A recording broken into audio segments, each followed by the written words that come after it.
always felt like you went against conventional wisdom in the game and in the way you approached everything. Even when you bring up being signed to Jay, you never really leaned on Jay. Right. This album having, really no features and then really exclusive collaborations. Why was that important for you to do this album that way?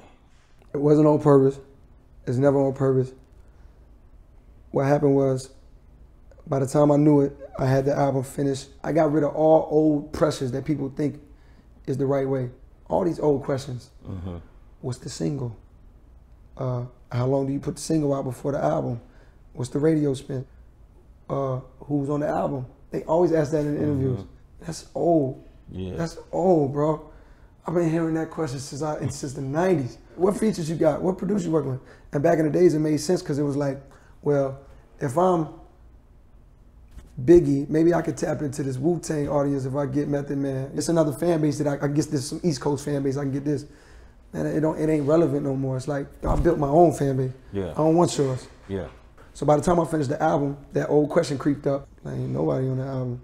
And the more I think about it, I want to keep it like that. Like, on this album, on this story, I didn't need nobody else's perspective, because I was writing it all. Not to say I ain't gonna never feature with nobody. I'm looking forward to that. Guys like Big Crit, he puts the art above the business, above making a radio single. Kendrick did that this time around. You did that this time around. Is it that the art is more important to you? I was the example for all of these guys, and nobody should ever do it again. I was the one that had to go through it to show everybody that, like, yo, this is not the way no more. You don't have to have the features. You don't have to drop the single. You don't have to have the radio record before they put your album out. You don't have to follow them rules. You can put out what you love and still sell records if you connecting with people. It ain't gonna be overnight. Yeah. You do art first and then build the business around that. That's what I figured out, and that's what I've been doing. The art first. Definitely, for sure. The last album was like, I had to literally come to grips with this album might not sell, because we ain't doing this traditionally. And I ain't have no singles, nobody ain't heard no music. It was a scary thing for me. But I believe, like, yo, even if it don't sell, I believe in this. Y'all like it? Cool, that's a blessing. It didn't sell?